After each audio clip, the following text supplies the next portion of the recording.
Let's see what we can harvest today.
The birds are actually eating them, so I have to harvest this every day as much as possible.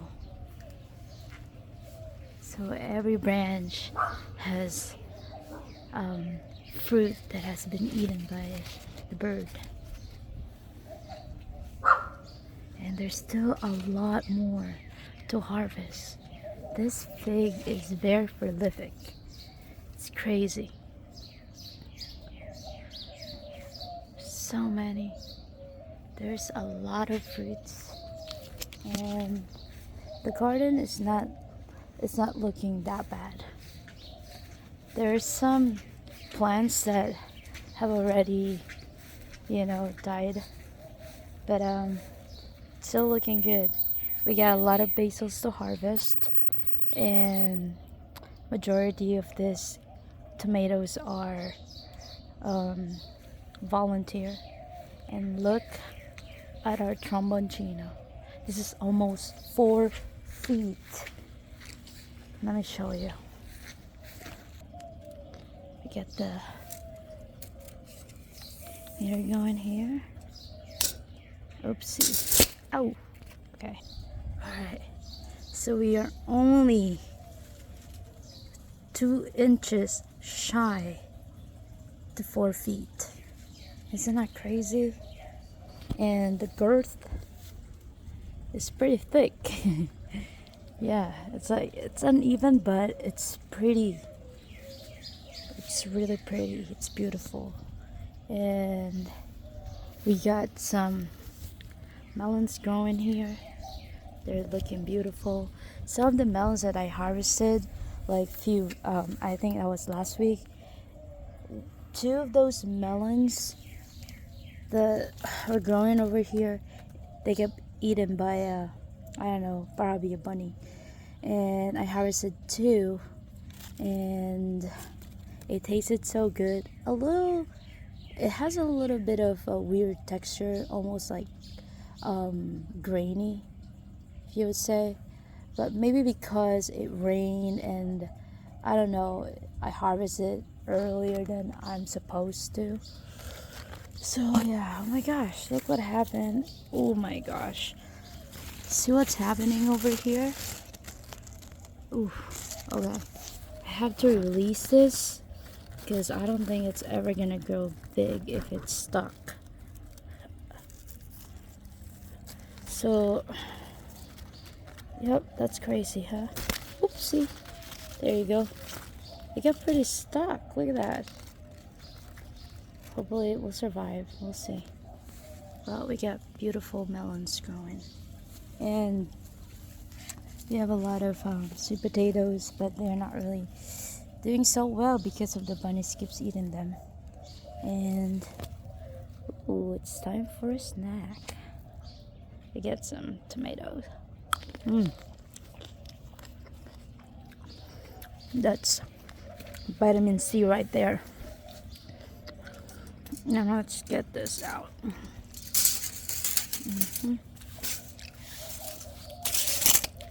Alright, let's check out this garden bed because, wow, I don't know if it's the bunnies digging this as a squirrel or something else, but I'm already planning to put this around this garden bed, so maybe that will prevent them from digging, because every day there's a new hole in this garden bed, which kind of sucks. Here, another problem that we are facing over here is that something is eating the peppers, and I'm getting flowers, but they are getting eaten by something. So yeah.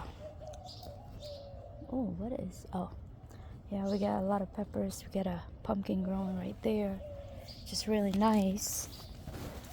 If only there's no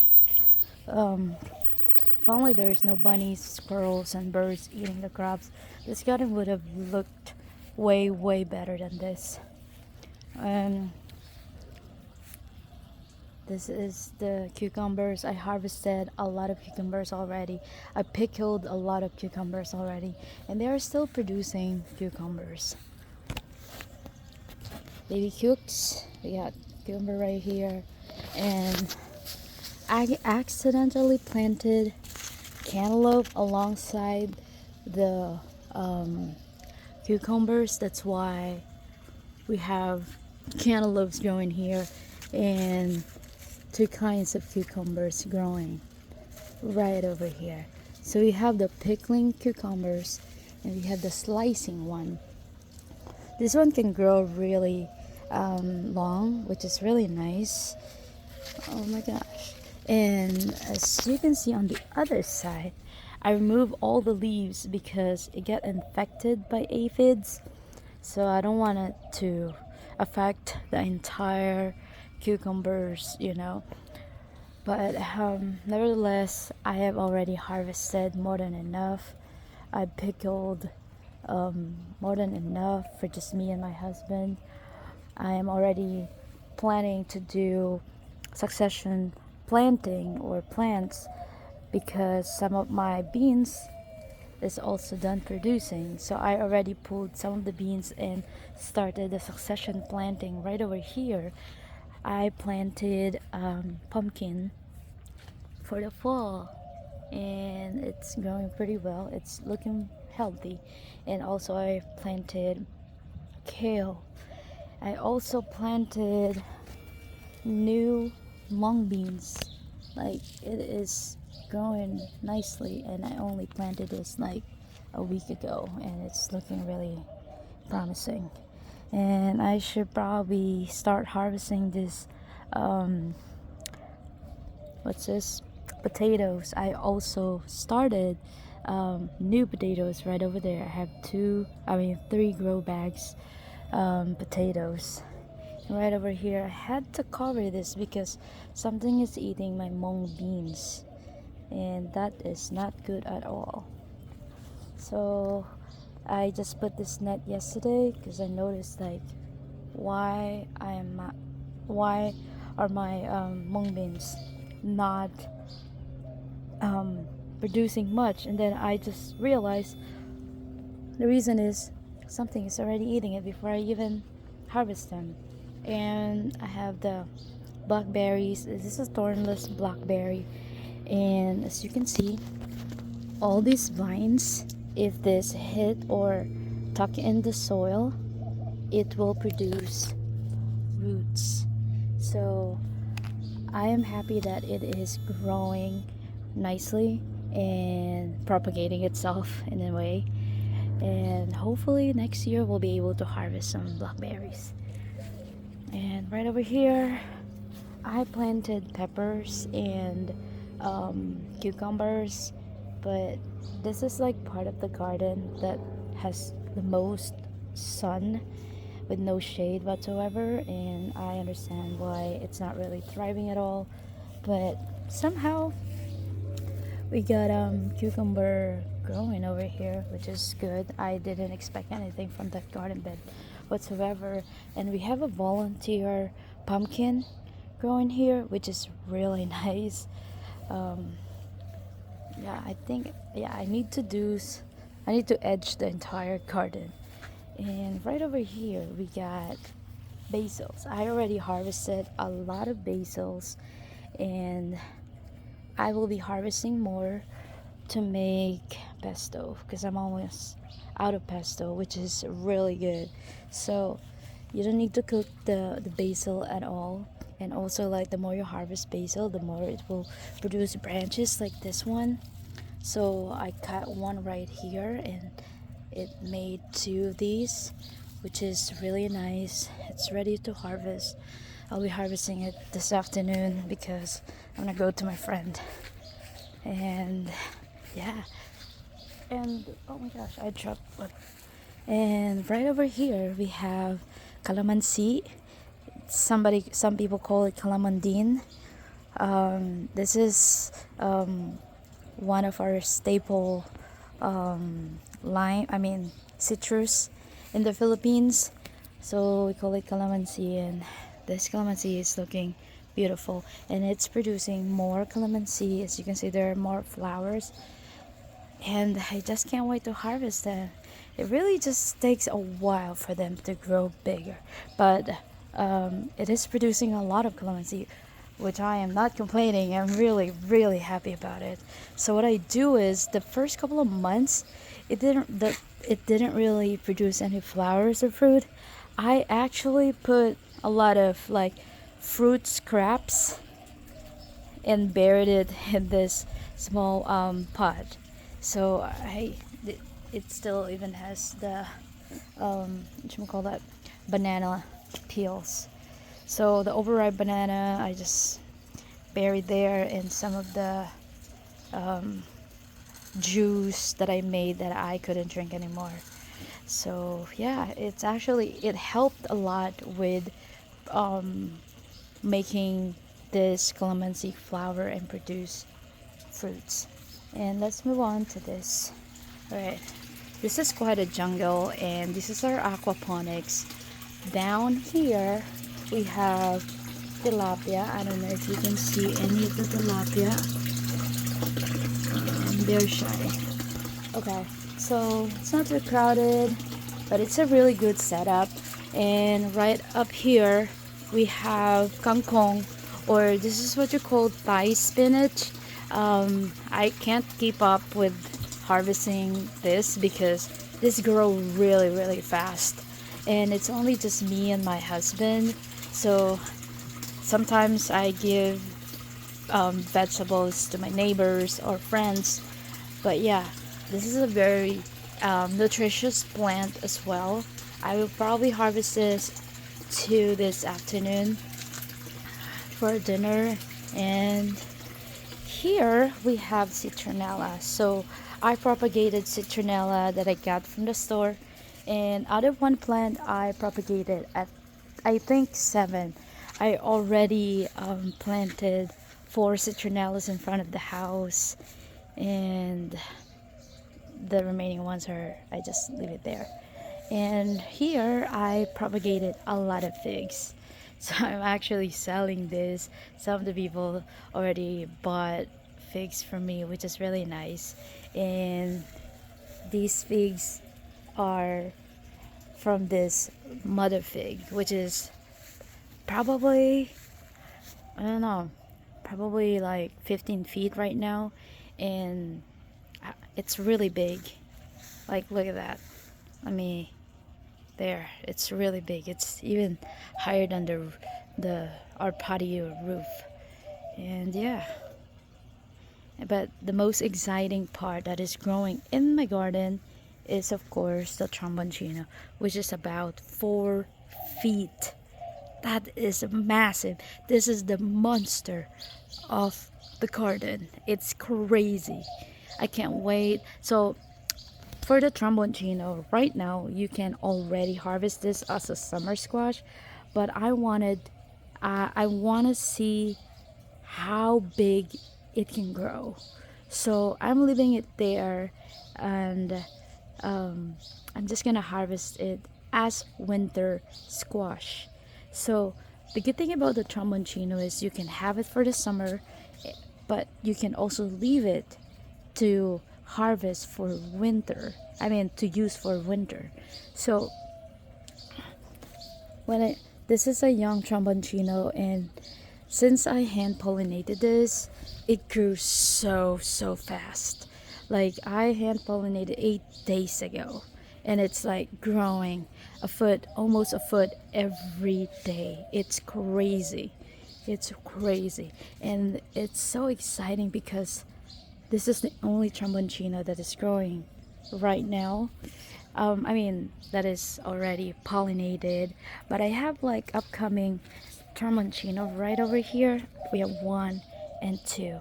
So this looks beautiful already, and I can't wait for it to open up the flowers so I can hand pollinate, because I have a lot of flowers.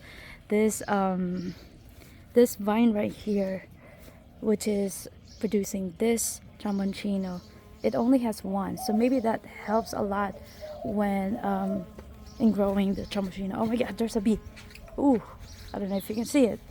I'm not allergic to bees, but of course I still don't want to get stung by a bee.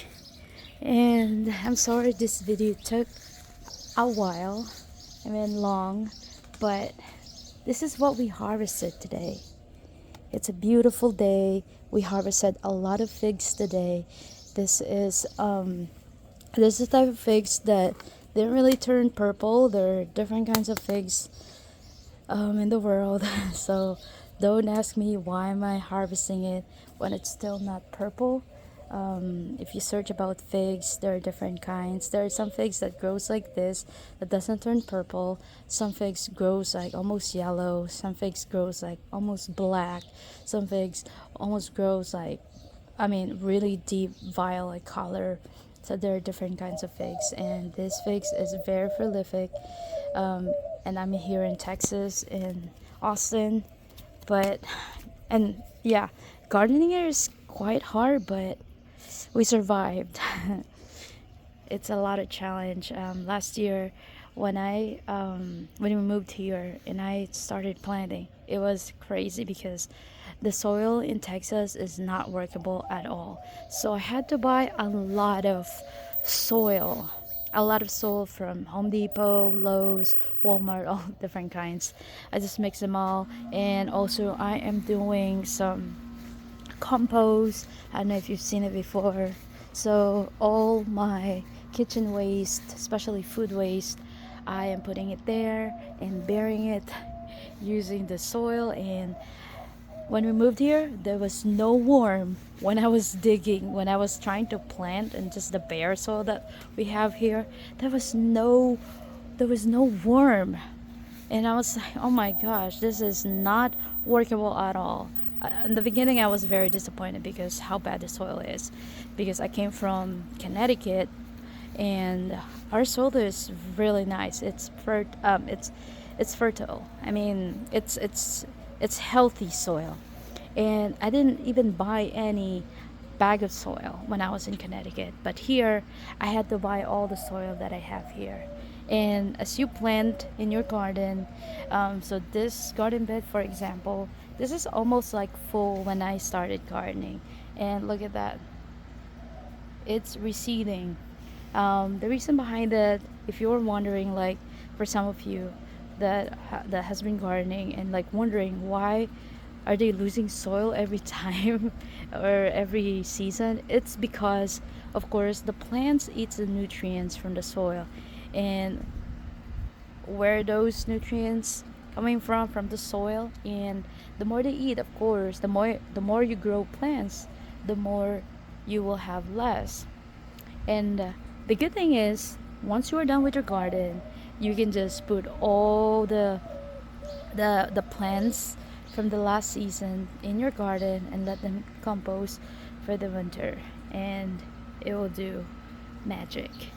So yeah, um, again, thank you for watching and subscribing to my channel. I really appreciate it, and I'll see you in my next video. Thank you.